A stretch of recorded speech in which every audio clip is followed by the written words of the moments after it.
والصلاة والسلام على سيد الأنبياء والمرسلين وعلى آله وأصحابه وذرياته أجمعين۔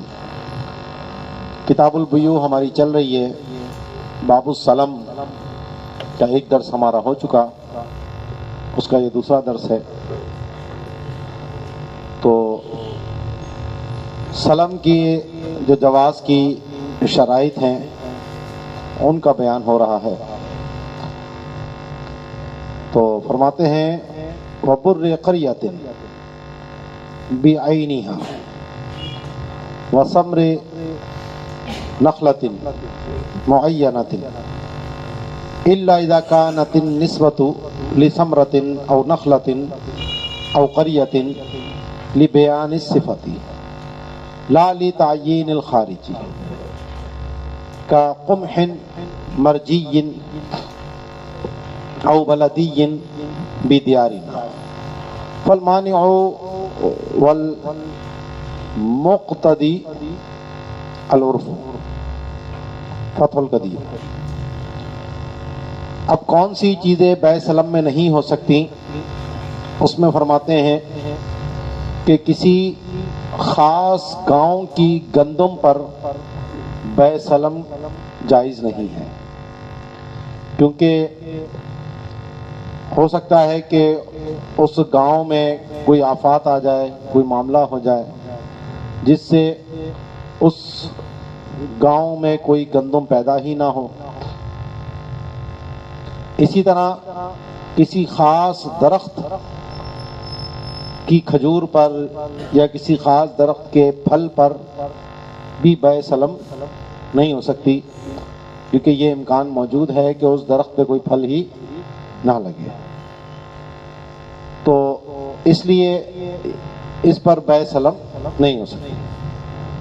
لیکن بعض اوقات ایسا ہوتا ہے کہ کسی گاؤں کی نسبت سے کوئی پھل یا کسی اجناس کی کوئی نوع مشہور ہو جاتی ہے، جیسے ہمارے ہاں کہتے ہیں جی سندھ کی گندم، پنجاب کی گندم، یا جیسے وہ سندھڑی آم ہے۔ تو اب سندھڑی تو ایک گاؤں چھوٹا علاقے کا نام ہے، لیکن یہ آم بہت سارے علاقوں میں پیدا ہوتا ہے، اور اب ہو سکتا ہے خود سندھڑی میں ہوتا ہو نہ ہوتا ہو، لیکن وہ اس علاقے سے مشہور ہو گیا۔ تو یہاں مراد وہ علاقے کی پیداوار نہیں ہے، بلکہ وہ خاص نوع ہے جو اس کے نام سے مشہور ہو گئی ہے، تو پھر یہ جائز ہے، کیونکہ یہاں مقصود اس گاؤں کی پیداوار نہیں ہے، بلکہ وہ نسبت ہے، اور کہیں کی بھی ہو، بس وہ مراد اس کوالٹی اور اس صفت کے مطابق ہونی چاہیے۔ تو اسی لیے فرماتے ہیں مگر یہ کہ جب وہ پھل یا نخل کی جو نسبت ہے وہ یا گاؤں کی طرف، تو وہ بیان صفت کے لیے ہو، خارج کے متعین کرنے کے لیے نہ ہو۔ جیسا کہ خود ان کے دور میں بھی گندم تھی مرجی کہلاتی تھی، تو وہ مرج علاقے سے آتی تھی، اور اسی طرح جو بلدی کہتے تھے تو شہری گندم، تو وہ کسی خاص شہر کی نہیں تھی، بلکہ وہ ایک خاص نوع کا نام تھا جو بہت سارے علاقے میں پیدا ہوتی تھی۔ تو معنی اور مقتضی جو ہے وہ عرف ہوگا کہ اس سے مراد کیا لی جاتی ہے لوگوں میں۔ ولا فی الحنطۃ حدیثۃ قبل حدوثها لأنها منقطعۃ فی الحال وكونها موجودة وقت العقد إلى وقت المحل شرط فتح القدیر۔ وفي الجوهرة أسلم في حنطة جديدة أو في ذرة حديثة لم يجوز لأنه لا يدرى أيكون في تلك السنة شيء أم لا۔ قلت وعليه فما يكتب في وثيقة السلم من قوله جدیدۃ عام جدیدۃ عامہ جدید عامہ مفسد لہ ای قبل وجود الجدید اما بعدہ فیصح کما لا یخفی. تو اسی طرح کہہ رہے ہیں کہ جو نئی گندم ہے، اگر بیع سلم میں یہ شرط لگائی کہ جو اس سال کی نئی پیداوار ہے اس پہ بیع سلم ہو رہی ہے اور ابھی وہ نئی فصل آنا شروع نہیں ہوئی، تو اس میں بھی بیع سلم ابھی نہیں ہو سکتی، کیونکہ یہ تو فی الحال منقطع ہے. اور پیچھے ہم پڑھ چکے ہیں کہ بیع سلم کے لیے ضروری تھا کہ جو مسلم فی ہے وہ عقد کے وقت سے لے کر ادائیگی کے وقت تک عام بازار میں دستیاب ہو. تو یہ تو فی الوقت منقطع ہے، یہ تو ابھی پائی نہیں جاتی، تو یہ شرط جو صحت کی تھی وہ موجود نہیں ہے، تو اس لیے یہ بیع سلم فاسد ہوگی. اور جوہرہ نے بات کہی کہ نئی گندم کے اندر بیع سلم کی یا نئے باجرے کے اندر بیع سلم کی، تو یہ جائز نہیں ہے، کیونکہ یہ معلوم نہیں ہے کہ کیا اس سال پیداوار ہوگی یا نہیں ہوگی. تو یہ جو صاحب جوہرہ بات کہہ رہے ہیں، انہوں نے جو علت بیان کی وہ کچھ اور ہے، اور پیچھے جو فتح القدیر میں علت ہوئی اصل علت وہ ہے، کیونکہ جو پیچھے ہم نے پڑھا تھا صحت کے لیے ضروری ہے کہ وہ وقت عقد سے لے کر وقت ادائیگی تک بازار میں دستیاب ہونی چاہیے. اور یہ جو علت انہوں نے بیان کی کہ پیداوار ہو یا نہ ہو، تو ایسا تو نہیں ہو سکتا کہ جناب کوئی پورے علاقے میں ہی گندم نہ ہو یا کوئی پورے علاقے کے اندر ہی باجرہ نہ ہو، تو یہ تو بعید ہے. تو اس لیے یہ جو علت انہوں نے بیان کی یہ اس کے منع کی صحیح وجہ نہیں ہے. منع کی وجہ وہ ہے جو پیچھے فتح القدیر میں بیان ہوئی ہے. تو کہتے ہیں کہ اس شرط کے مطابق تو جو بیع سلم کے وثیقہ جب لکھا جاتا ہے، دستاویز لکھی جاتی ہے، تو اس میں جو یہ شرط لگا دی جائے کہ اس سال کی جدید فصل، تو یہ عقد کو فاسد کر دے گا، یعنی جبکہ وہ فصل ابھی موجود نہ ہو. اور اگر فصل آ گئی ہے اور اس کے بعد یہ لکھا جا رہا ہے تو پھر یہ شرط لکھنا درست ہوگا، جیسا کہ مخفی نہ رہے. وشرطه ای شروط صحته التي تذکر فی العقد سبعۃ. اب بیع سلم کی تقریباً 17 شرطیں ہیں اس کے صحیح ہونے کے لیے، جس میں سے 7 تو وہ ہیں کہ جن کو عقد میں ذکر کرنا ضروری ہے،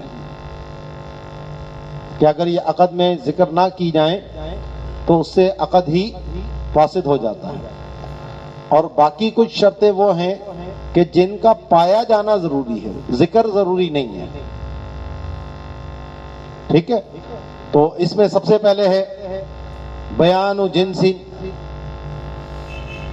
بھئی کس چیز کے اوپر یہ بیع سلم ہو رہی ہے اس کی جنس بیان ہو، کبرن او تمرن، کہ گندم ہے یا کھجور ہے. یہ تو عام بیع کے لیے بھی ضروری تھا. او و بیان نوع کا مسقی او بعلی. دوسری شرط یہ ہے کہ بیان کیا جائے کہ اس کی نوع کیا ہے، وہ بارانی زمین کی گندم ہے یا کھیت اس کا کیا کہتے ہیں ڈول سے سیراب کیا گیا ہے، اس سے فرق پڑتا ہے. و صفت کجید او ردی. تیسری چیز یہ ہے کہ اس کی صفت بیان کی جائے کہ جید ہے یا ردی ہے. وقدر. چوتھی شرط یہ ہے کہ اس کی مقدار بیان کی جائے، کتنی چیز پہ بیع سلم ہو رہی ہے، کتنی مقدار پر. مکیلی ہے تو کیل بیان کیا جائے، موزونی ہے تو وزن بیان کیا جائے، اور عددی ہے تو اس کے عدد بیان کیے جائیں. کذا کیلن لا ينقبض ولا يبسط، اور وہ کیل ایسا ہونا چاہیے جو کھلنے بند ہونے والا نہ ہو، سکڑنے اور پھیلنے والا نہ ہو. پیچھے مشکیزے والی بات ہم نے پڑھ لی تھی، مگر یہ کہ جب عرف ہو جو تو اس میں استحساناً جواز ہوتا ہے کہ جھگڑا نہیں ہوتا. اب ہمارے یہاں جیسے بوری کے اندر بات کی جاتی ہے، اب بوری بھی ایک پیمانہ ہوتا ہے، اور ظاہر ہے بوری مال نہیں ہے تو سکڑی ہوئی ہے، اس کے اندر جب بھرتے ہیں تو پھیلتی ہے، تو ایک مخصوص ساخت کی ہوتی ہے، اس میں کوئی چھوٹا بڑا پن نہیں ہوتا. اور ہر بوری کا ایک مخصوص وزن ہوتا ہے کہ بھئی اتنا کم سے کم وزن ہوگا، لیکن اس میں تھوڑا بہت اوپر نیچے ہوتا ہے. خاص طور پر یہ جو سبزیوں کی بوریاں ہوتی ہیں تو اس میں کوئی خاص وزن نہیں ہوتا کہ اتنا ہی وزن ہوگا. جیسے آلو کی بوری آتی ہے تو کم سے کم 100 کلو ہے، کبھی 120 کلو بھی نکل جاتا ہے، بڑی بوری ہوتی ہے. تو وہ بوری بھر کے بس بوری کے حساب سے مال جا رہا ہوتا ہے. تو یہ عرف میں اس کو، جیسے پانی کے مشکیزے کا مسئلہ بھی عرف کی وجہ سے جواز تھا، تو اس میں بھی پھر یہ عرف کی وجہ سے جواز ہوگا بوری کا جو ہے. اجل، پانچویں شرط یہ ہے کہ اجل بھی اس کی بیان ہونی چاہیے کہ کب ادائیگی کی جائے گی، کیونکہ یہ بیع معجل ہی ہے، اس میں مبی بعد میں دی جانی ہے، تو اگر اجل بیان نہیں ہوگی تو اس میں جھگڑا ہوگا. پھر وَأَقَلُّهُ فِي السَّلَمِ شَهْرٌ بِهِ يُفْتَى، اور اب بیع سلم میں اس کی کم سے کم جو مدت ہے وہ 1 ماہ ہے. بعض نے اس میں اور بھی کئی قول ہیں، 3 دن کا بھی ہے، آدھے دن سے زیادہ کا بھی ہے، اور عرف کا بھی ہے. لیکن مفتابی قول جو متون میں بیان کیا گیا اور اسی کو معتمد قرار دیا گیا اور اسی کو مذہب قرار دیا گیا، وہ 1 ماہ کی مدت ہے کہ بیع سلم 1 ماہ سے کم میں نہیں ہوتی. وفي الحاوی لا بأس بالسلم في نوع واحد على أن يكون حلول بعده في وقت وبعده في وقت آخر.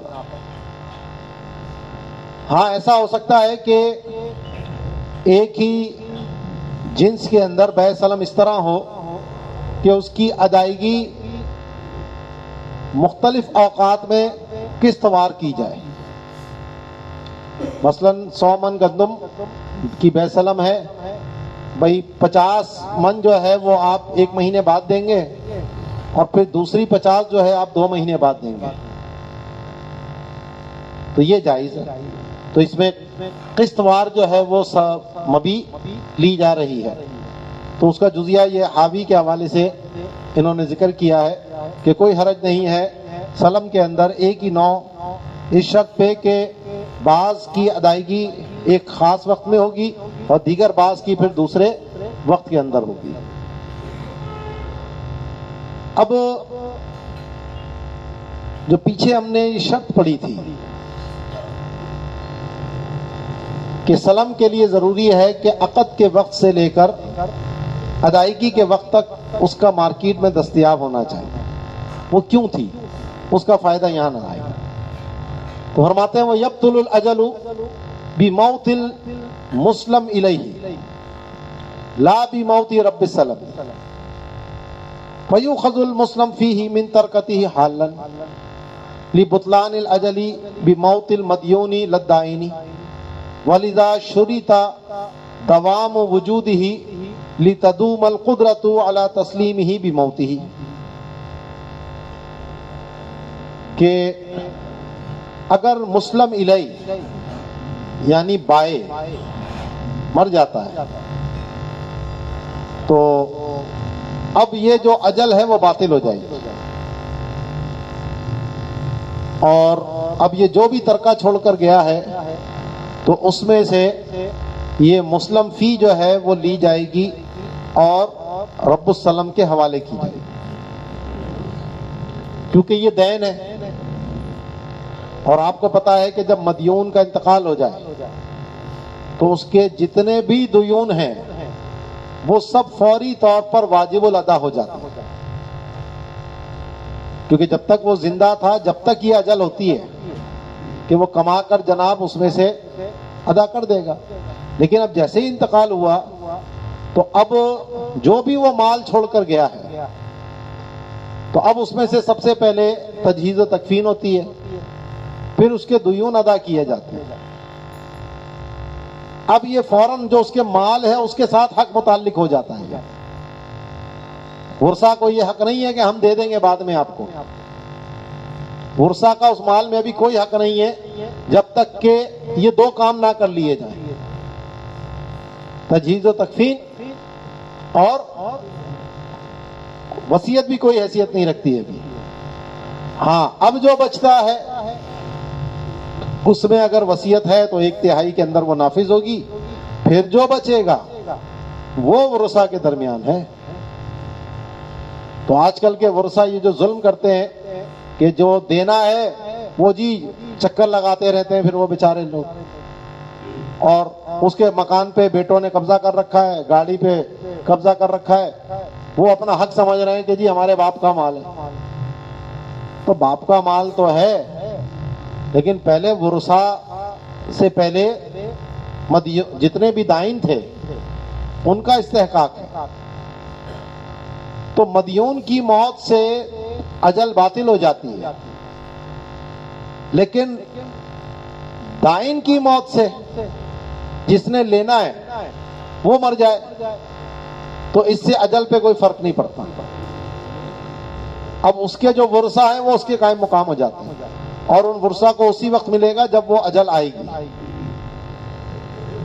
تو اسی لیے یہاں کہتے ہیں کہ مسلم علیہ کی موت سے اجل باطل ہو جاتی ہے، لیکن رب السلم کی موت سے اجل باطل نہیں ہوتی۔ تو جب مسلم علیہ کا انتقال ہو گیا تو لہٰذا مسلم فیہ لی جائے گی اس کے ترکے سے فوری طور پر، کیونکہ مدیون کی موت سے اجل باطل ہو جاتی ہے نہ کہ دائن کی موت سے۔ اور اسی وجہ سے اس مسلم فی کے وجود کے دوام کی شرط رکھی گئی تھی تاکہ اس کی ادائیگی پر قدرت دائمی طور پر رہے اس کی موت کی وجہ سے۔ اب وہ موت 1 دن بعد بھی ہو سکتی ہے، 2 دن بعد بھی ہو سکتی ہے، ٹھیک ہے نا؟ تو جیسے ہی مرے گا تو پھر فوری طور پر اب اس کے ترکے سے یہ دینا ہے، اور مارکیٹ میں وہ چیز دستیاب نہیں ہے تو پھر یہ معاملہ گڑبڑ ہو جائے گا۔ اس وجہ سے یہ شرط لگائی تھی کہ عقد کے وقت سے لے کر ادائیگی کے وقت تک یہ مارکیٹ میں، بازار میں دستیاب ہونی چاہیے۔ وہ بیانی قدری راس المال، چھٹی شرط جس کا ذکر کرنا ضروری ہے عقد میں کہ راس المال کی مقدار بیان کی جائے۔ اگر راس المال قیمتی چیز ہے یا مزروعی چیز ہے تو اس کی طرف تو پھر اشارہ کافی ہے، لیکن اگر راس المال مکیلی ہے یا موزونی ہے یا عدد متقارب ہے تو پھر امام صاحب کے نزدیک اس کی مقدار کا بیان کرنا بھی ضروری ہے، صرف اشارے سے کام نہیں چلے گا، جبکہ صاحبین کے نزدیک اشارے سے بھی کام چل جائے گا۔ بھائی اس کے یہ ہے راس المال، اس کے بدلے اتنی من گندم خریدتا ہوں مثال کے طور پر، لیکن قیمتی چیز میں چل جائے گا اشارہ، مزروعی میں چل جائے گا امام صاحب کے نزدیک۔ یہ اختلاف ہے کہ جب مبی اور ثمن آپس میں تقسیم ہوتے ہیں، مثلاً اب 1 من گندم ہے 5000 روپے، تو اگر 10,000 ہو جائیں گے تو گندم 2 من ہو جائے گی، اگر 3 من گندم ہو گئی تو 15,000 ہو گئے۔ تو یہاں پر کیا ہو رہا ہے؟ اس کی مقدار پر تقسیم ہو رہا ہے، لیکن قیمی کے اندر ایسا نہیں ہوتا کہ یہ بکری کی ایک ٹانگ جو ہے وہ اس کے بدلے میں اور دوسری ٹانگ اس کے بدلے میں، ایسا نہیں ہوتا۔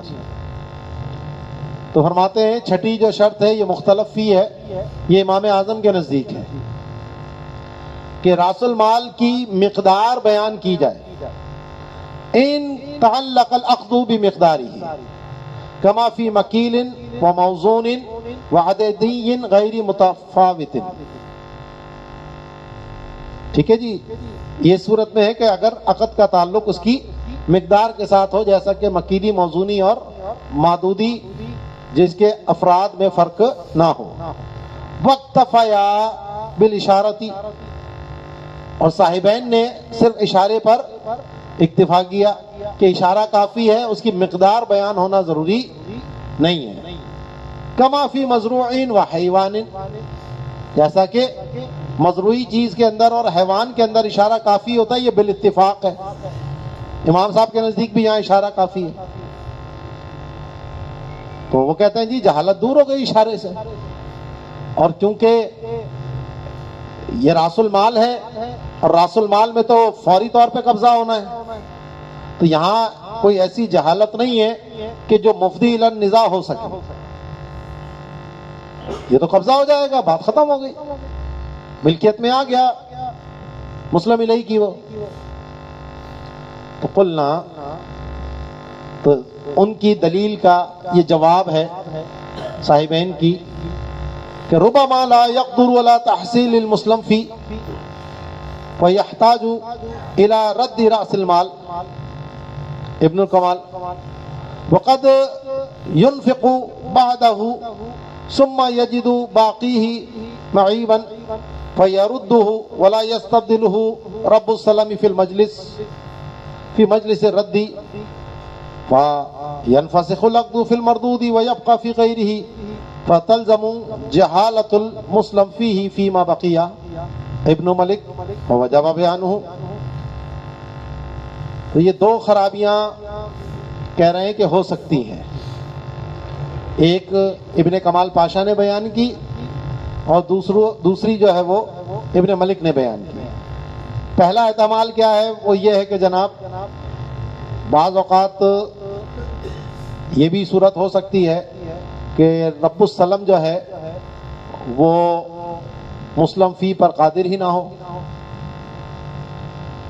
اچانک کوئی ایسا معاملہ ہو گیا جس کی وجہ سے مسلم فی مارکیٹ میں شارٹ ہو گئی، اب پائی نہیں جا رہی، ادائیگی کا وقت آ گیا۔ تو ہم نے پیچھے پڑھا ہے کہ ایسی صورت میں پھر رب السلم کو اختیار ہوتا ہے، یا تو انتظار کرو آنے کے وقت تک، یا پھر کیا کرو، عقد کو ختم کرو اور پھر آپ واپس کرو اس کا راس المال۔ اب ہو سکتا ہے اس نے بھی شمار نہ کیا، اس نے بھی نہیں گنا، قبضہ کیا اور قبضہ کہہ کر کھانے میں لگ گیا اس کو، یا اس نے خرچ کر لی گھر میں، یا وہ پیسے گنے ہی نہیں اس نے کتنے دے، تو اب واپس کیا کرے گا؟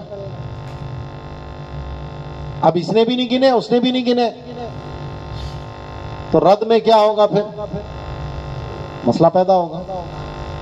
ٹھیک ہے جی، تو اس لیے کہتے ہیں ربما لا يقدر ولا تحصیل المسلم فی، کہ بعض اوقات جو مسلم الیہ ہے وہ مسلم فی کی ادائیگی پر قادر نہیں ہوتا، اس کو حاصل نہیں کر پاتا، فَيَحْتَاجُ إِلَىٰ رَدِّ رَاسِ الْمَال، تو اب اس کو ضرورت ہے کہ وہ راس المال کیا کرے گا؟ پھر واپس کرے گا، عقد ختم ہوگا تو، اور اگر اس کو مقدار ہی معلوم نہیں تھی تو وہ کیا واپس کرے گا؟ ایک خرابی یہ ہو سکتی ہے۔ دوسری خرابی کیا ہے جو ابن ملک نے بیان کی، کہ بعض اوقات ایسا ہوتا ہے کہ جو راس المال ہے اس کا کچھ حصہ اس نے خرچ کر دیا اور باقی میں دیکھا تو اس میں عیب نکل آیا۔ اب یہ وہ عیب والا راس المال، مثلا گندم تھی یا کوئی بھی چیز تھی، وہ لے کر واپس رب السلم کے پاس پہنچا کہ بھائی اس میں تو عیب ہے، اس کو تبدیل کر کے دو۔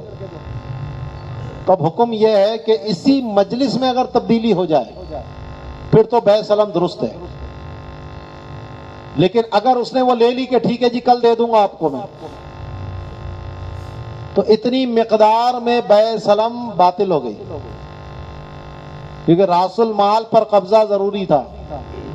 تو جب یہ بعض حصہ جس میں عیب نکل آیا یہ لے کر گیا اور اس نے اسی مجلس میں اس کو وہ ادائیگی نہیں کی، تو بے سلم کیا ہو گئی؟ اس حصے میں باطل ہو گئی. اور جو خرچ ہو چکا اس میں بے سلم درست ہے. تو اب اگر کل مقدار معلوم ہوگی تو پتہ چلے گا نا کہ کتنی واپس گئی ہے اور کتنی خرچ ہوئی ہے، تاکہ اس کے حصے کے مطابق جو ہے وہ بے سلم کو تقسیم کیا جائے کہ کتنی مسلم فی دینی ہے. سمجھ آئی؟ تو کہتے ہیں کہ کبھی بعض راس المال وہ خرچ کر دیتا ہے، پھر باقی میں وہ عیب پاتا ہے تو وہ اس کو رد کرتا ہے، اور رب السلم جو ہے وہ مجلس رد میں اس کو تبدیل نہیں کرتا. تو لہذا عقد کیا ہو جاتا ہے؟ اس مردود مقدار میں جو واپس کی گئی ہے اس میں عقد فسخ ہو جاتا ہے، اور جو خرچ ہو گئی ہے اس میں عقد درست رہتا ہے. تو اس سے کیا لازم آیا کہ جو باقی رہ گئی ہے اس میں جو مسلم فی ہے اس کی جہالت لازم آئے گی. تو ان خرابیوں سے بچنے کا یہی حل ہے کہ آپ عقد میں اس کی مقدار بیان کر دیں، بات ہی ختم ہو گئی. فوجب بیانہ، ٹھیک ہے. یہ صاحبین کی دلیل کا رد بھی ہو گیا اور امام صاحب کی دلیل بھی ہو گئی. والسابع بیان مکان الایفاء للمسلم فیہ فیما له حمل ومعونۃ ومثلہ الثمن والاجرۃ والقسمۃ وعین مکان العقد وبہ قالت الثلاثۃ كبيع وقرض وإتلاف وغصب. قلنا هذه واجبۃ التسلیم فی الحال بخلاف الاول.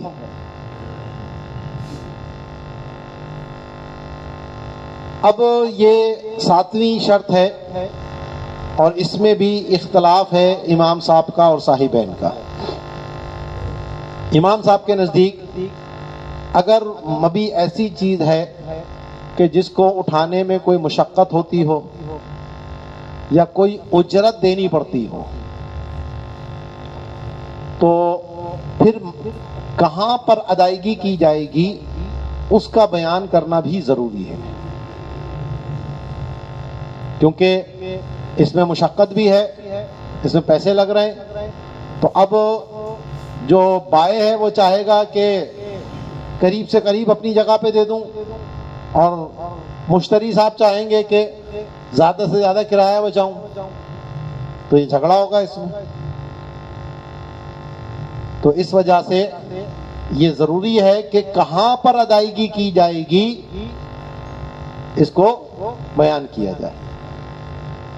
صاحبین کے نزدیک جو عقد کی جگہ ہے، جہاں پر عقد ہوا ہے، ایجاب و قبول ہوا ہے، وہی جگہ ادائیگی کے لیے متعین ہے.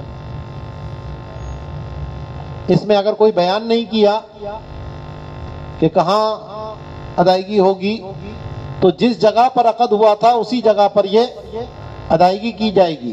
اور اگر عقد ایسی جگہ ہوا کہ جہاں ادائیگی نہیں ہو سکتی، مثلا پانی کے جہاز میں جا رہے تھے وہاں پر عقد ہوا، یا ہوائی جہاز میں جا رہے تھے وہاں پر عقد ہوا، تو پھر جو قریب ترین ایسی جگہ ہوگی وہاں پر ادائیگی کی جائے گی. ٹھیک ہے. وہ کہتے ہیں کہ جناب جیسا کہ بیع کے اندر اگر بیع معجل ہے یا بیع حالیہ بھی ہے تو مبی کہاں حوالے کی جاتی ہے؟ جہاں عقد ہوتا ہے. ایسے ہی قرض کہاں پر حوالے کیا جاتا ہے؟ جہاں لیا تھا، جہاں لیا تھا وہیں دیں گے. ایسے ہی کسی کی چیز اگر تلف کر دی تو اس کی ادائیگی کہاں کی جائے گی؟ جہاں تلف کی تھی. ایسے ہی غصب کیا تھا تو کہاں ادائیگی کریں گے؟ جہاں غصب کیا تھا. امام صاحب کہتے ہیں کہ نہیں جناب، اس میں بیان ہونا ضروری ہے، جیسا کہ سمن کا معاملہ ہے اور اجرت کا معاملہ ہے۔ اگر ان کے اندر کوئی مشقت ہوتی ہے، کوئی پیسے دینے پڑتے ہیں، تو اجرت کی جگہ بھی بیان کرنا ضروری ہے، سمن کی بیان بھی ضروری ہے۔ اور اگر شراکت تھی اور اس کا مال تقسیم کیا اور ایک بندے نے حصہ زیادہ لے لیا اور بدلے میں کچھ ادائیگی اپنے ذمے پہ لی، تو اس میں بھی بیان کرنا ضروری ہے کہ کہاں پر وہ ادائیگی کرے گا۔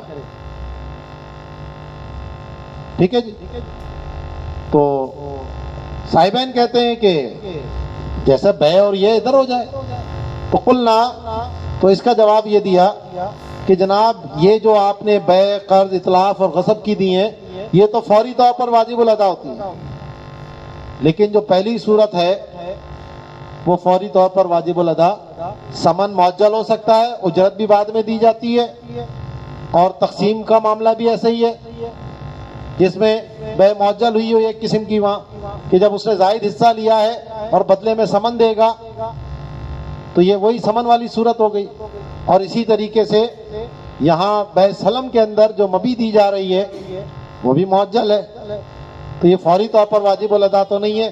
تو جن پر آپ قیاس کر رہے ہیں وہ تو فوری طور پر ادا کی جا رہی ہیں، لیکن یہ فوری طور پر ادا نہیں کی جا رہی، اور اس میں اختلاف کی وجہ سے جھگڑے کا امکان رہے گا۔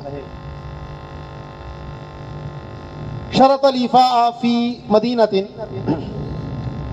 فکل محلاتها سواء فیہ، ای فی الإيفاء حتی لو اوفاها فی محلۃ منها بریہ ولیس له ان یطالبہ فی محلۃ اخرى بزازیہ۔ اب کہتے ہیں کہ کسی شہر کے اندر ادائیگی کی شرط لگائی تھی، بھئی کراچی پہنچا کر دوں گا، تو اب کراچی جہاں سے شروع ہوا وہاں لا کر اس نے گندم رکھ دی، تو اب اس کی ذمہ داری پوری ہو گئی۔ وہ یہ نہیں کہہ سکتا کہ جی فلاں جگہ پہنچا۔ ہاں، اگر عقد میں یہ طے ہوا تھا کہ آپ کو فلاں علاقے میں پہنچانی ہوگی تو پھر وہاں پہنچانا ضروری ہوگا، لیکن اگر صرف شہر کی بات کی تھی کراچی پہنچانا ہے، تو پھر کراچی جیسے ہی آئے گا ٹھیک ہے بھائی کراچی آ گیا، لے جاؤ اپنے مال، ٹھیک ہے۔ تو بعض علماء نے اس پہ یہ کہا کہ اگر شہر زیادہ بڑا نہیں ہے، اس کے جو کنارے ہیں، سائڈیں ہیں، وہ ایک فرسخ سے زیادہ نہیں ہے، تو پھر تو یہ ٹھیک ہے کہ سارے محلے برابر ہیں، آ کے لے جا بھائی۔ لیکن اگر شہر بڑا ہے جیسے کراچی ہے، اب وہ ٹول پلازا پہ کھڑا ہوا ہے، یہ کراچی آ گیا، میں آ گیا ہوں، بھائی آ گیا نا، ہاں نہیں یہیں آ جاؤ، ہاں بھائی کراچی کی بات ہوئی تھی، آ گیا میں کراچی میں۔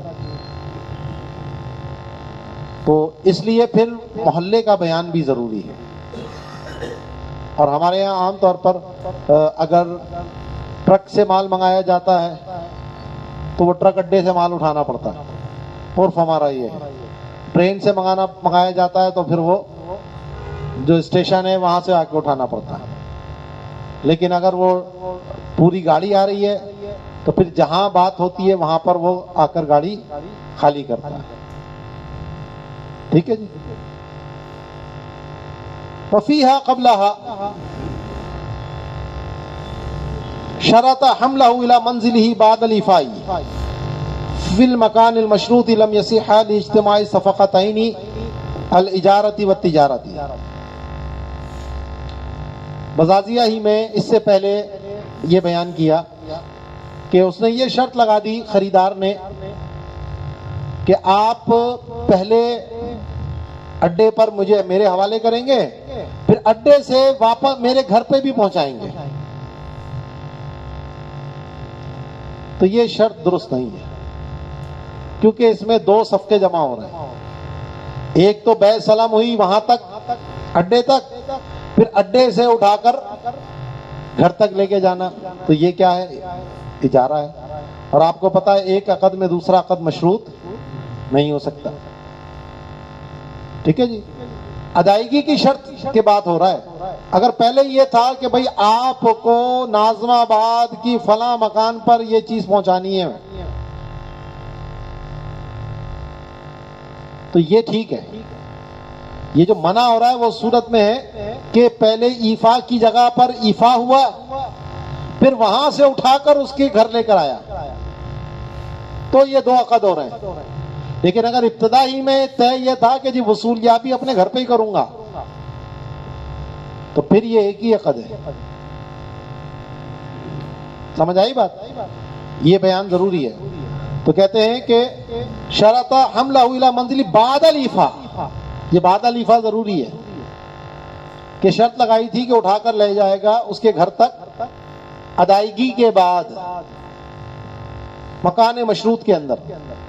تو یہ درست نہیں ہے کیونکہ یہاں دو صفقے جمع ہو رہے ہیں، اجارہ اور تجارہ، یعنی بیع سلم اور اجارہ. وما لا حمل لہ.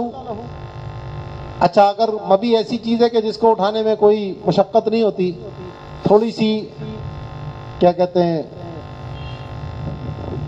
زعفران ہے، پاؤ آدھا پاؤ، تو پاؤ آدھا پاؤ بھی بہت مہنگی ہے، ٹھیک ہے جی.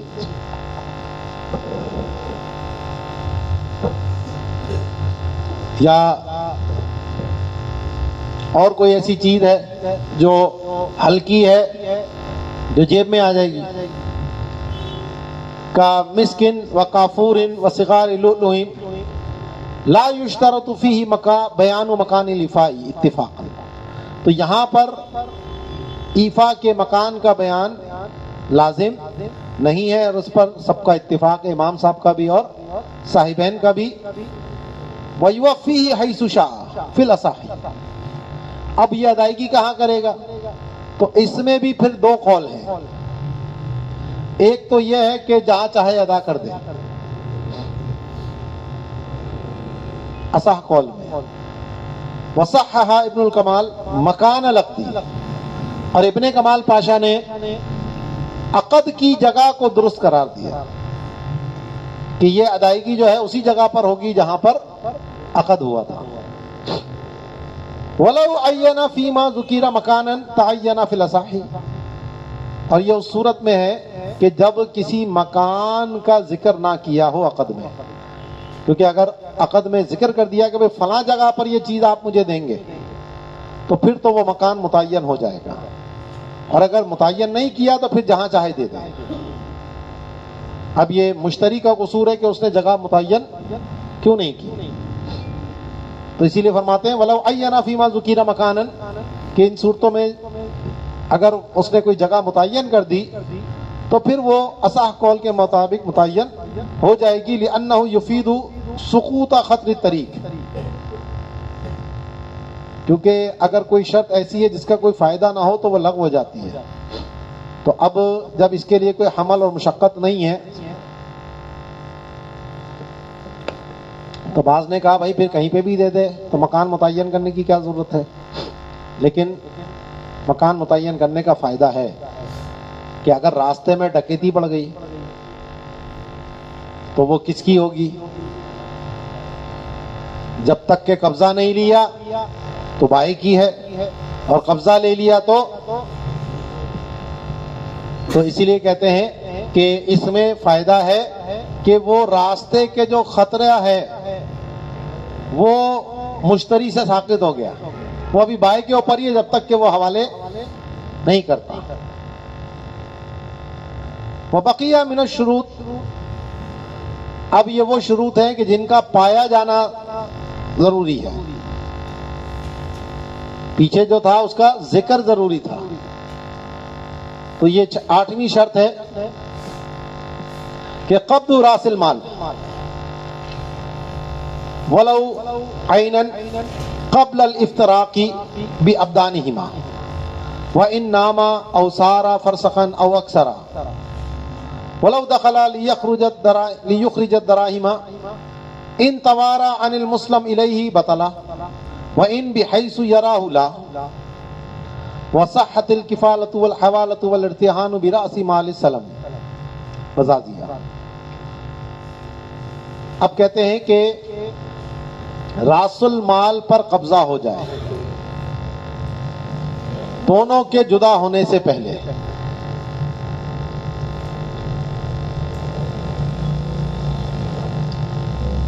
اس میں مجلس شرط نہیں ہے، بلکہ جدا نہ ہو، اور چاہے اب وہ راس المال کوئی قیمتی چیز ہو یا مثلی چیز ہو، اس سے کوئی فرق نہیں پڑتا۔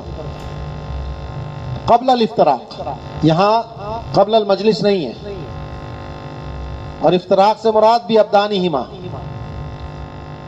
تو اس کا فائدہ کیا ہوا؟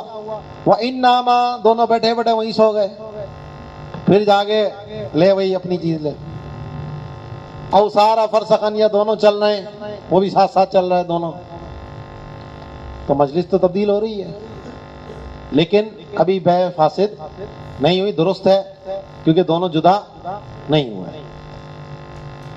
ٹھیک ہے جی۔ اب وہ اندر گیا درہم نکالنے کے لیے، تو اگر وہ مسلم علیہ کی نگاہ سے پوشیدہ ہو گیا تو یہ ابدان کا تفارق ہو گیا، بیع سلم باطل ہو جائے گی۔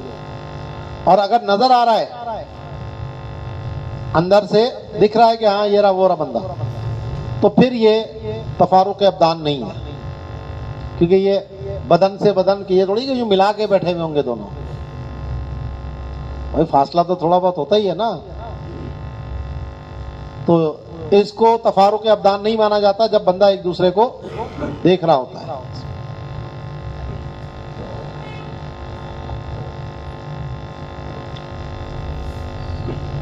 راس المال کی ضمانتی طلب کیا جا سکتا ہے، حوالہ بھی ہو سکتا ہے، اس کا رہن بھی طلب کیا جا سکتا ہے، لیکن اس میں یہ ہے کہ اسی مجلس میں ادائیگی ہو جائے۔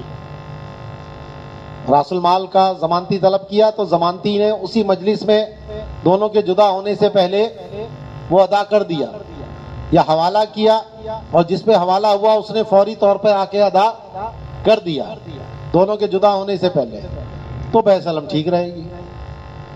اور اگر وہ ادائیگی نہیں ہوئی تو پھر قبضہ نہیں ہوا راس المال پر، اور اس سے بیع سلم کیا ہو جاتی ہے؟ فاسد ہو جاتی ہے۔ تو یہ جو راس المال پر قبضہ ہے، فرماتے ہیں وَهُوَ شَرْطُ بَقَائِهِ عَلَى الصِّحَّةِ لَا شَرْطُ انعقادِهِ بِوَصْفِهَا فَيَنْعَقِدُ صَحِيحًا ثُمَّ يَبْطُلُ بِالْاِفْتِرَاقِ بِلَا قَبْضٍ۔ تو یہ جو راس المال پر قبضہ ہونا ہے، یہ بیع سلم کے صحیح باقی رہنے کی شرط ہے، صحیح منعقد ہونے کی شرط نہیں ہے۔ منعقد تو پہلے ہو گئی، وہ 7 باتیں جو پیچھے ہم نے ذکر کی اس کی وجہ سے، اور اگر افتراق ہو گیا اور راس المال پر قبضہ نہیں ہوا تو پھر یہ بیع سلم کیا ہو جائے گی؟ باطل ہو جائے گی۔ وَلَوْ أَبَى الْمُسْلَمُ إِلَيْهِ قَبْضَ رَأْسِ الْمَالِ أُجْبِرَ عَلَيْهِ خُلَاصًا۔ رب السلم دے رہا ہے راس المال پہ قبضہ کرو، لیکن مسلم علیہ صاحب کہہ رہے نہیں میں نہیں کر رہا قبضہ، تو بھائی قبضہ نہیں کرے گا تو بیع سلم کیا ہو جائے گی؟ باطل ہو جائے گی۔ تو اب اس کو کیا کیا جائے گا؟ مجبور کیا جائے گا، لے بھائی تاکہ بیع سلم سلامت رہے۔ وبقي من الشروط كون راس المال منقودا۔ اب نوی شرط یہ ہے کہ راس المال اگر سونا چاندی کے سکے ہیں تو ان کو پرکھ لیا گیا تاکہ کھوٹ ووٹ کا کوئی معاملہ اور کھوٹے سکے کا کوئی معاملہ اس میں نہ ہو۔ لیکن اس شرط پر اختلاف ہے، کیونکہ اس پر صاحب بحر نے اشکال پیش کیا کہ جناب یہ کھوٹے سکے چیک کرنے کا فائدہ کوئی نہیں ہے، کیونکہ جب پیچھے ہم نے دیکھ لیا ہے کہ راس المال کی مقدار بیان ہو، تو وہاں امام صاحب کی دلیل میں یہی بات کہی گئی تھی کہ اگر کوئی خرابی نکل آئی، عیب نکل آیا تو یہ بھی ہو سکتا ہے، اسی وجہ سے وہ لگایا تھا نا. تو پھر یہ پرکھنے کی کیا ضرورت ہے بھائی؟ اگر نکل آیا تو مقدار معلوم ہے، جا کر تبدیلی کر کے معاملہ ختم ہو جائے گا. اور پھر بعض اوقات جو پرکھنے والا ہے وہ بھی غلطی کر جاتا ہے. تو اس لیے اس کا شرط ہونا یہ مختلف فی ہے. بعض نے کہا کہ یہ شرط ہے اور بعض نے کہا اس کی شرط نہیں ہے. بہرحال یہ نئی شرط ہے کہ راس المال اگر سونے چاندی کے سکے ہیں تو اس کو جو صراف ہے اس نے پرکھ لیا. 10ویں ہے وہ عدم الخیاری. بیع سلم میں خیار شرط نہیں ہو سکتی. ٹھیک ہے، کیونکہ اس میں تو فوری قبضہ دینا ہے، اور خیار شرط ہوگی تو قبضہ کہاں سے ہوگا؟ ٹھیک ہے. تو اسی طرح بیع صرف میں بھی خیار شرط نہیں ہو سکتا.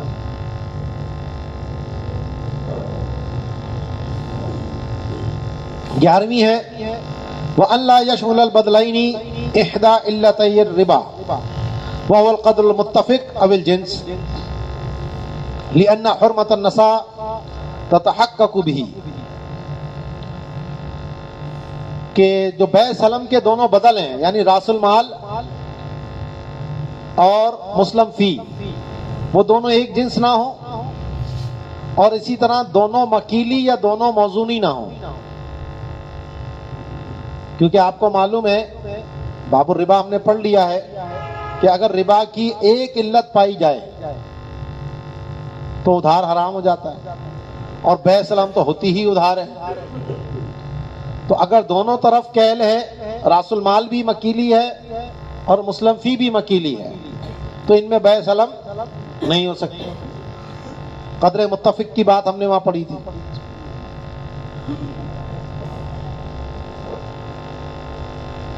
تو 11ویں شرط یہ ہے کہ دونوں بدل جو ہیں وہ ربا کی 2 علتوں میں سے ایک علت پر مشتمل نہ ہوں. اور وہ 2 علتیں کیا تھیں؟ قدر متفق یا جنس. کیونکہ ادھار کی جو حرمت ہے وہ اس سے متحقق ہو جاتی ہے. وَعَدَّهُ الْعَيْنِي تَبْعًا لِلْغَایَةِ 17. علامہ عینی نے غایت البیان کی اتباع میں یہ 17 شرطیں بیان کی. 11 تو ابھی یہ کر دی میں نے، نیچے علامہ شامی نے وہ بیان کی ہیں کہ 6 جو ہے وہ راس المال میں ہے، اور وہ کیا ہے کہ اس کی جنس بیان ہو، اس کی نوع بیان ہو، اس کی صفت بیان ہو، اس کی قدر بیان ہو، اس کو پرکھ لیا گیا ہو، جو ابھی پیچھے ہم نے پڑھی ہے یہ، اور افتراق سے پہلے اس پر قبضہ ہو جائے. یہ 6 شرطوں کا تعلق راس المال سے ہے، اور 11 کا تعلق مسلم فی سے ہے. 4 تو وہی پہلے والی ہیں، یعنی جنس، نوع، صفت اور قدر مسلم فی کی بیان ہو. اور 5ویں جو ہے اس کے ایفا کی جگہ بیان ہو. 6ٹھی جو ہے اس کی اجل بیان ہو، کب ادائیگی کی جائے گی. اور 7ویں جو ہے وہ عدم انقطاع ہے کہ ادائیگی سے، عقد سے لے کر ادائیگی تک وہ مارکیٹ میں دستیاب ہو. اور وہ متعین کرنے سے متعین ہو جائے، یعنی نقدین نہ ہو. سونا چاندی کیونکہ متعین کرنے سے بھی متعین نہیں ہوتے. اور وصف کے ساتھ وہ مضبوط ہو، یعنی اوصاف اس کے بیان کر کے اس کو ذمے پر لیا جا سکے، جیسا کہ مکیلی، موزونی، مزروعی یا عدد متقارب، یعنی مثلی چیز ہو. اور ایک کا تعلق صرف عقد سے ہے، اور وہ کیا ہے کہ اس میں خیار شرط نہیں ہونا چاہیے. عقد جو ہے وہ قطعی طور پر ہو، اس میں کوئی خیار نہ ہو. تو یہ ٹوٹل 17 شرطیں بنی. 6 راس المال کی، 11 جو ہیں وہ مسلم فی کی، تو کتنی ہو گئی؟ ٹھیک ہے جی. وزاد المصنف وغیرہ، ماتن نے اور دیگر علماء نے ایک اس پہ اور اضافہ کیا، تو 18 ہو جائیں گی اس طرح. القدرۃ علی تحصیل المسلم فی، کہ مسلم فی کے حاصل کرنے پر قدرت ہو، لیکن اس کی کوئی حاجت نہیں ہے، کیونکہ جب پیچھے ہم نے عدم انقطاع کی شرط لگا دی ہے تو جب مارکیٹ میں دستیاب ہے تو قدرت تو آ گئی خود بخود، تو اس کو الگ سے ذکر کرنے کی کوئی حاجت نہیں ہے، تو عدم انقطاع کی شرط اس سے مستغنی کر دیتی ہے، تو اس لیے صحیح یہ ہے کہ وہ 17 ہی ہے۔ ٹھیک ہے، امتحان میں جب آئے تو اسی طرح آپ نے انڈیکس بنا کر اس کا لکھنا ہے کہ اس کی یہ شرطیں، اس کی یہ شرطیں، اس کی یہ شرطیں۔ سمجھ آ گئی بات؟ ثم فرع علی الشرط الثامن، پھر جو 8ویں شرط تھی یعنی راس المال پر قبضہ، اسی پر یہ مسئلہ متفرع کرتے ہیں کہ فَإِنْ أَسْلَمَ مِئَتَيْ دِرْهَمٍ فِي كُرٍّ بِدَمٍ فَتَشْدِيدٍ 60 قفيزا والقفيز 8 مكاكيك والمكوك صاع ونصف عيني بر حال كون المئتين مقسومة 100 دينا عليه أي على المسلم إليه و100 نقدا نقدها رب السلم وافترق على ذلك فالسلم في حصة الدين باطل لأنه دين بدين وصح في حصة النقد ولم يشع الفساد لأنه طاري حتى لو نقد الدين في مجلسه صح في الكل ولو إحداهما دنانير أو على غير العاقدين فسد في الكل۔ اب پیچھے ہم نے پڑھا تھا کہ راس المال پر فوری قبضہ ہونا چاہیے، تو اگر بیع سلم اس طرح کی کہ مثال کے طور پر 100 من گندم ہے، وہ بیع سلم اس میں ہو رہی ہے، اور کل جو راس المال ہے وہ 2 لاکھ روپے تھے، اور اس میں 1 لاکھ روپے پہلے ہی مسلم علیہ کے اوپر دین تھا، اس نے رب السلم کو دینے تھے وہ 1 لاکھ۔ تو اب رب السلم یہ کہتا ہے کہ بھائی 2 لاکھ میں سے 1 لاکھ تو وہی رکھ لے جو تو نے مجھے دینے، وہ کٹوتی ہو گئی، اور یہ لے باقی 1 لاکھ روپے یہ لے لے۔ تو اس میں جو نقد ادا ہوئے اس میں تو بیع سلم درست ہے، اور جو وہ دین کو راس المال میں شمار کیا گیا اس میں بیع فاسد ہے۔ کیوں؟ کیونکہ وہ بھی دین اور جو مسلم فی ہے وہ بھی دین، تو یہ کیا ہو گیا؟ بیع الکالی بالکالی، ناجائز ہے۔ اس کا طریقہ یہ تھا کہ یہ اس کو پہلے 1 لاکھ روپے پورے نقد دیتا، 2 لاکھ، اور پھر اس سے کہتا لا بھائی وہ میرے 1 لاکھ روپے دے دے، تو ٹھیک ہو جاتا۔ اب یہاں پر جو 1 لاکھ ادا کیے اس میں تو بیع سلم ٹھیک ہے، دوسرے والے میں بیع سلم فاسد ہے، باطل ہے، ٹوٹل باطل نہیں ہے، کیونکہ پیچھے ہم نے پڑھا تھا جو فساد طاری ہو اس میں شیوع نہیں ہوتا، وہ جتنا ہے بس اتنا رہتا ہے۔ تو یہاں پیچھے ہم نے پڑھ کے آ چکے ہیں کہ راس المال پر قبضہ یہ صحت بقا کی شرط ہے، انعقاد کی شرط نہیں ہے، پڑھا نا ابھی یہ پیچھے ہم نے۔ تو اس لیے بیع منعقد تو ہو گئی تھی، بعد میں جب قبضہ نہ ہوا آدھے ثمن پر تو اس کے اندر بیع فاسد ہوئی، اور باقی کے اندر قبضہ ہو گیا تو وہ درست ہو گئی۔ سمجھ آ گئی بات؟ لیکن اگر یہ ثمن کی 2 جنسیں ہوتی یا دین کسی اور پر ہوتا تو پھر کل میں بیع فاسد ہو جاتی۔ مثلا اسی مثال میں 1 لاکھ روپے تھے اور 1000 مثال کے طور پر ڈالر تھے، جو ٹوٹل ثمن طے ہوا وہ 1000 ڈالر اور 1 لاکھ روپے طے ہوئے۔ اب مسلم علیہ نے 1000 ڈالر اس کو دینے تھے، رب السلم کو. تو یہ کہتا ہے اچھا بھائی 1000 جو تو نے مجھے دینے تھے چل وہ اس میں سے کٹوتی کر لے اور باقی 1,00,000 روپے یہ لے. تو یہاں جو راس المال ہے اس کی 2 جنسیں ہیں، روپیہ الگ جنس ہے، ڈالر الگ جنس ہے. یہاں مثال کے اندر انہوں نے درہم و دینار کی ہیں، میں نے آج کے دور کے حساب سے روپے اور ڈالر کر دیے. تو یہ دونوں میں بے باطل ہے، کیونکہ یہاں پر یہ ابتدا ہی اس کے ایجاب و قبول اس کے اوپر ہو رہا ہے جو الگ الگ ہے. تو یہ ابتدا میں فساد ہے. جیسا کہ اگر وہ دین کسی اور پر ہوتا، میں نے خان صاحب سے لینا تھا 1,00,000 روپیہ، تو میں کہتا ہوں بھائی 1,00,000 روپیہ تو یہ لو اور 1,00,000 روپیہ خان صاحب سے لے لینا، تو یہ کیا ہوگا؟ یہ کل میں فساد آ جائے گا. سمجھ آئی؟ تو فرماتے ہیں کہ اگر بے سلم کی 200 درہم راس المال اور 1 کر گندم، کر جو ہے وہ پیمانہ تھا جس میں 60 قفیز ہوتے تھے، اور 1 قفیز میں 8 مکوک ہوتے تھے، اور 1 مک میں 1.5 سا ہوتا تھا. ٹھیک، تو اس کا مطلب ہوا کہ قفیز میں جب 8 مکوک ہیں تو قفیز میں کتنے ہو جائیں گے؟ سا 12 سا. ٹھیک ہے جی، اور 12 سا ہو گئے اور وہاں 60 قفیز ہیں، تو 12 کو 60 سے کرو، کتنے ہو گئے؟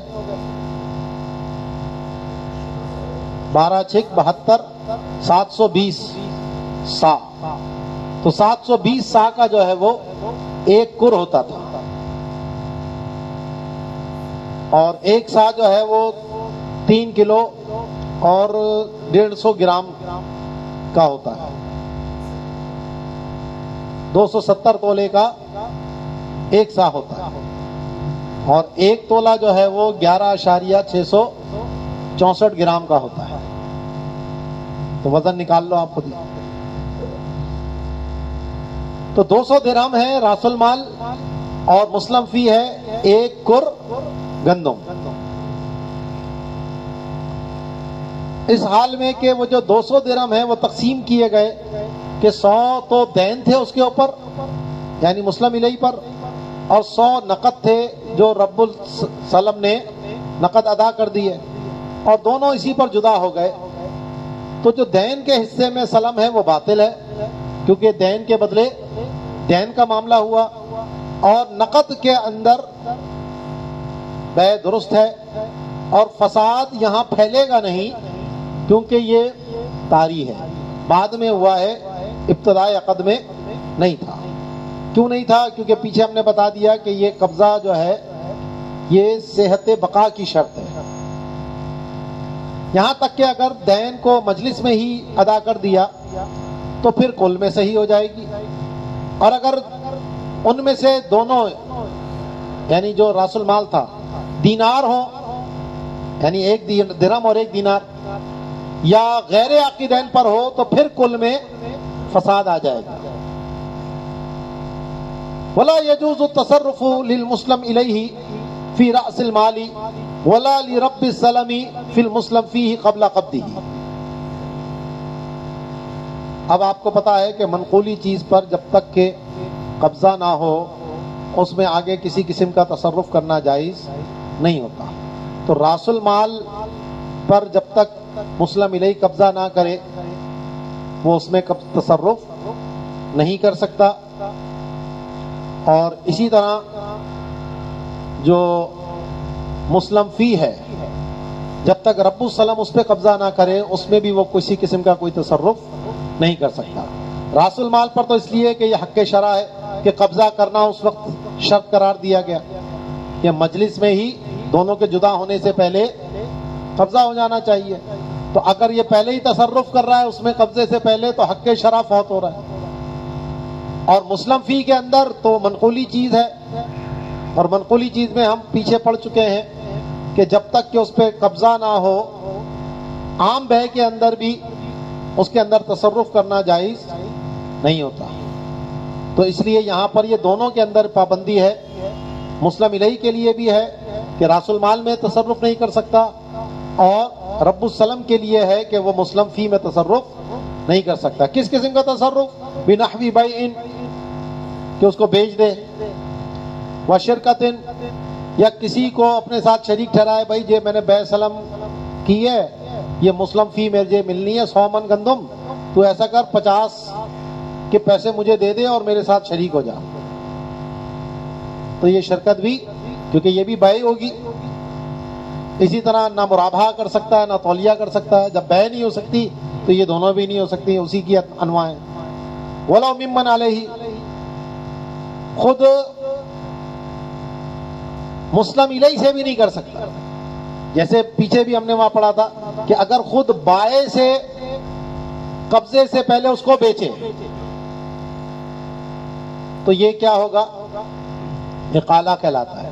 تو یہاں یہی صورت یہاں بیع سلم کے اندر بھی ہے کہ وَلَوْ مِمَّنْ عَلَيْهِ حَتَّى لَوْ وَهَبَهُ مِنْهُ كَانَ اِقَالَةً، کہ اگر خود وہ مسلم الیہ کو ہی بیچتا ہے تو بھی یہ درست نہیں ہے، یہ نہیں کر سکتا. اور اگر اس کو ہبہ کرتا ہے تو یہ ہبہ بھی اقالہ مانا جائے گا اور راس المال واپس دینا پڑے گا. ٹھیک ہے؟ اذا قبیلہ، اگر وہ اس کو قبول کر لیتا ہے. وفی الصغریٰ، فتاوی صغریٰ میں ہے کہ اقالۃ بعد السلم جائزۃ، بیع سلم کے بعض حصے میں اقالہ جائز ہے. تو جتنا اقالہ ہوا ہے اتنا راس المال واپس دینا ہوگا. ولا يجوز لرب السلم شراء شيء من المسلم الیہ برأس المال بعد الإقالة في عقد السلم الصحيح فلو كان فاسدا جاز الاستبدال كسائر الديون قبل قبضه بحكم الإقالة، لقوله عليه الصلاة والسلام لا تأخذ إلا سلمك أو رأس مالك، أي إلا سلمك حال قيام العقد أو رأس مالك حال انفساخه فامتنع الاستبدال. تو کہتے ہیں بیع سلم میں اگر اقالہ ہو جاتا ہے تو اب ایسی صورت میں مسلم الیہ واپس کرے گا راس المال رب السلم کو. اس راس المال کے بدلے میں رب السلم کوئی دوسری چیز نہیں لے سکتا. وہ کہ اچھا چل گندم نہیں ہے، چل اس کے بدلے مجھے چاول دے دے، یہ نہیں ہو سکتا. کیونکہ حدیث پاک میں فرمایا کہ یا تو اپنا سلم لے یا پھر اپنا راس المال لے. یعنی عقد سلامت ہے تو راس المال سلم لے لے مسلم فی، اور اگر عقد ختم ہو رہا ہے، اقالہ ہو رہا ہے اس کا، تو پھر اپنا راس المال واپس لو. تو اس میں اور کے بدلے میں آپ کوئی دوسری چیز نہیں لے سکتے. صرف یہی صورت ہے کہ یہ پہلے اس کا راس المال واپس کرے گا، اس کے بعد پھر کوئی اور عقد کرنا ہے تو کر لیں. لیکن اس دین کے بدلے میں کہ وہ جی میرے جو تم نے راس المال کے پیسے دینے ہیں اس کے بدلے میں مجھے یہ دے دو، یہ نہیں ہو سکتا. ٹھیک ہے؟ تو فرماتے ہیں کہ جائز نہیں ہے رب السلم کے لیے کہ وہ کوئی شے خریدے مسلم الیہ سے راس المال کے بدلے میں اقالے کے بعد، جبکہ سلم صحیح کا عقد ہوا تھا. ٹھیک ہے جی؟ اور اگر عقد فاسد تھا تو پھر کیونکہ حدیث پاک میں سلم صحیح کی بات ہو رہی ہے اور یہ نس کی وجہ سے مسئلہ آ رہا ہے، تو اگر سلم فاسد ہوئی تھی، کوئی جو پیچھے شرائط ہم نے پڑھی ہیں اس میں سے کوئی شرط مفقود ہوئی ہے اس کی وجہ سے، تو پھر استبدال جائز ہے. جیسے کہ تمام دیون کے اندر کہ بھائی میں نے جو آپ سے 1 لاکھ روپے دینے تھے، آپ اس کے بدلے میں مجھے اپنی یہ فلاں چیز بھیج دیں، تو یہ جائز ہوگا جب فوری طور پر قبضہ ہو جائے، دین کے بدلے دین نہ ہو. ٹھیک ہے جی؟ تو قبل قبضی، اس پر قبضے سے پہلے اس کے بدلے میں کچھ نہیں خرید سکتا. ہاں قبضے کے بعد جو چاہے کرنا ہے کر لے. اقالے کے حکم سے، یعنی جو قبضہ ہو وہ اقالے کی وجہ سے ہو کہ لو بھائی بے ختم ہو گئی، لو اپنا راس المال لو. کیونکہ نبی کریم علیہ الصلوۃ والسلام نے فرمایا کہ مت لے کچھ سوائے اپنے سلم کے یا راس المال کے، یعنی اگر عقد باقی ہے تو سلم لے لے یعنی مسلم فی، اور اگر عقد فسخ ہو گیا ہے تو پھر اپنا راس المال لے. تو جب یہ دو ہی صورتیں ہیں تو لہذا استبدال کیا ہو گیا؟ منع ہو گیا. بخلافی بدل صرفی، ہاں جو بدلے صرف ہے اس میں کیونکہ سونا چاندی ہوتا ہے دونوں طرف، اور سونا چاندی کی صفت یہ ہے کہ وہ متعین کرنے سے بھی متعین نہیں ہوتے، تو اس میں استبدال ہو سکتا ہے. اس میں کہ بھائی یہ والا سکہ رکھ کر وہ اس کی جگہ دوسرا سکہ دے دے، یہ ہو سکتا ہے. لیکن اس میں بھی بیع و شراء نہیں ہو سکتی ہے کہ اس سکے کے بدلے میں کچھ خریدے. تو یہاں جو ماتن نے بخلاف کر کے بات کی، حالانکہ بات چل رہی ہے خرید و فروخت کی، استبدال کی بات نہیں چل رہی. اور جو اختلاف لے کر آ رہے ہیں، برخلاف جو کر کے بات کر رہے ہیں بے صرف کی، وہاں صرف استبدال جائز ہے کہ اس سکے کی جگہ آپ اس جیسا دوسرا سکہ دے دیں درہم و دینار میں سے.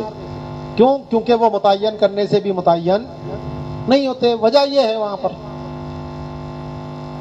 ٹھیک ہے، تو کہتے ہیں بخلافی بدل صرفی حیث یجوز الاستبدال عنہ لیکن بشرط قبضہ فی مجلس الاقالۃ لجواز تصرفہ فیہ بخلاف السلم. تو کہتے ہیں برخلاف بدل صرف کے، کیونکہ اس کا استبدال جائز ہے لیکن مجلس اقالہ کے اندر ہی قبضہ ہو جائے یہ شرط ہے، کیونکہ اس میں تصرف جائز ہے برخلاف سلم کے.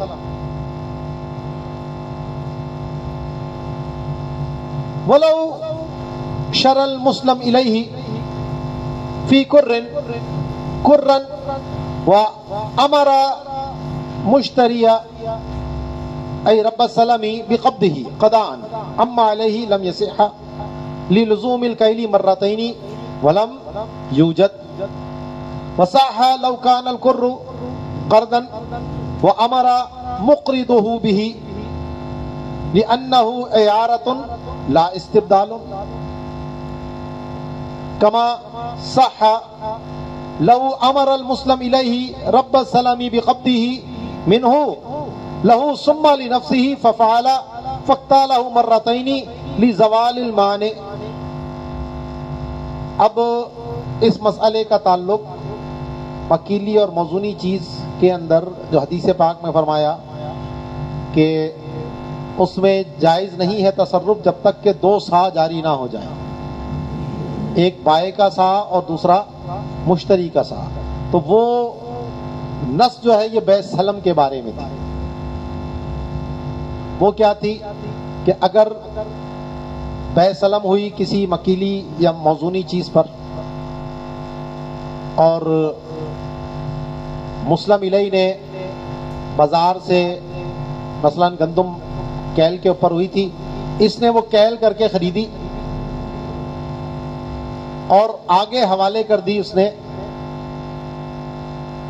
رب السلم کو، تو رب السلم کے لیے بھی لازم ہے کہ وہ اس کو دوبارہ کیل کرے گا. ایک کیل کافی نہیں ہے کیونکہ حدیث موجود ہے اس پر، دو سا جاری ہونا ضروری ہے. ٹھیک ہے جی. تو اسی مسئلے کو یہاں انہوں نے بیان کیا کہ مسلم الیہ نے ایک کر گندم مسلم فی تھی تو اس نے بازار سے ایک کر خرید لیا اور مشتری کو حکم دیا یعنی رب السلم کو کہ تم اس پہ قبضہ کر لو، اس پر قبضہ کر لو اور اپنا حق لے لو. تو لم یصح، تو ابھی یہ درست نہیں ہے. کیوں؟ للزوم الکیل مرتین، کہ کیل دو مرتبہ ہونا ضروری ہے. ایک تو اس بیع کا جو مسلم الیہ نے خریدا اپنے لیے، تو پہلے اس کا قبضہ ہوگا، پھر یہ مسلم الیہ جو رب السلم کو قبضہ دے گا اس کا کیل ہوگا. تو یہاں تو صرف ایک ہی کیل پایا گیا، تو اس لیے ولم یوجد، 2 مرتبہ کیل پایا نہیں گیا، اس لیے یہ قبضہ درست نہیں مانا جائے گا. وصح لو کان القر قرضا، ہاں اگر یہ قرض ہوتا، میں نے ان کو قرضہ دیا ہے 1 کر گندم کا، اور اب میں جا کر کہتا ہوں رب السلم کو کہ جا کر بھائی تو یہ گندم اس سے لے لے، تو وہ 1 سا اپنا ناپ کر وہ لے کے چلا گیا، تو یہ جائز ہے، کیونکہ یہ جو میں نے جو قرض دیا تھا یہ بے نہیں تھی، یہ کیا تھا؟ اعارہ تھا، استبدال نہیں ہے یہاں پر. تو گویا کہ مجھے میری ہی چیز ملی ہے.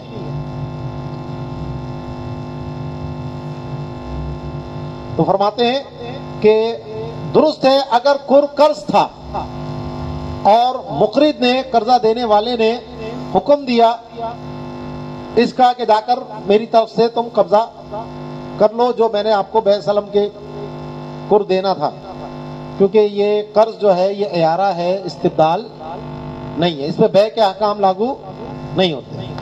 جیسا کہ اگر مسلم الیہ حکم دیتا رب السلم کو کہ پہلے تم میرے لیے قبضہ کرو،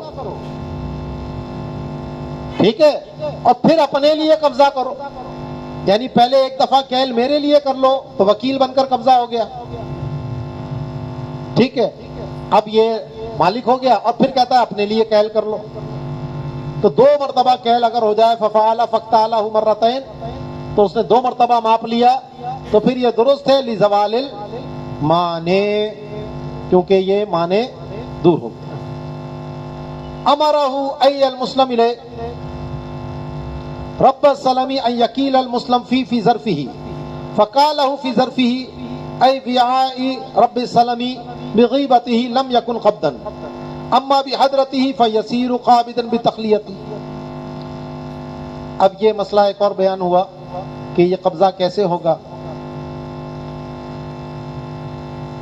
رب السلم نے اپنا کوئی برتن دیا کہ بھائی یہ آپ اس کے اندر مجھے میری مبی جو ہے وہ ڈال کر دے دیں، تو اگر تو اس کی موجودگی میں یہ پیمانہ بھر دیا گیا، ناپ کر دے دیا گیا، تو پھر تو ٹھیک ہے، لیکن اگر اس کی غیر موجودگی میں ہے تو پھر یہ درست نہیں ہے، کیونکہ یہاں پر ایک معین مقدار کے اوپر عقد ہو رہا ہے، اور اس کا ایفا تبھی ہوگا کہ جب اس کی موجودگی میں وہ کیل کیا جائے، اس کی غیر موجودگی میں وہ کیل نہیں ہونا چاہیے. تو فرماتے ہیں کہ مسلم الیہ نے حکم دیا رب السلم کو، اچھا حکم دیا مسلم الیہ نے رب السلم کو کہ وہ مسلم فی کو ماپ لے فی ظرفی، اپنے برتن میں، فقالہ فی ظرفی ای وعاء رب السلم بغیبتہ، تو اس نے اس کو، اچھا رب السلم نے حکم دیا تھا مسلم الیہ کو، فائل جو ہے وہ رب السلم ہے، یہاں پر مشتری کہتا ہے بھئی یہ لو میرا برتن اور اس میں میری مبی ڈال کے دے دو، تو اس مسلم الیہ نے کیل کیا اس کے ظرف کے اندر برتن میں اس کی موجودگی کے بغیر، تو یہ قبضہ نہیں ہوگا، اور اگر اس کی موجودگی تھی تو پھر قبضہ ہو جائے گا تخلیہ کی وجہ سے، کیونکہ یہ قبضہ حکمی ہے جو پیچھے میں نے بتایا تھا کہ اس کے برتن میں ڈال دیا جائے، یاد ہے قبضہ حکمی کی صورتیں بیان کی تھی میں نے، تو پھر یہ قبضہ حکمی ہو جائے گا. ٹھیک ہے جی، باقی انشاءاللہ اس کو یہاں سے کل دیکھیں گے. وما علینا الا البلاغ المبین.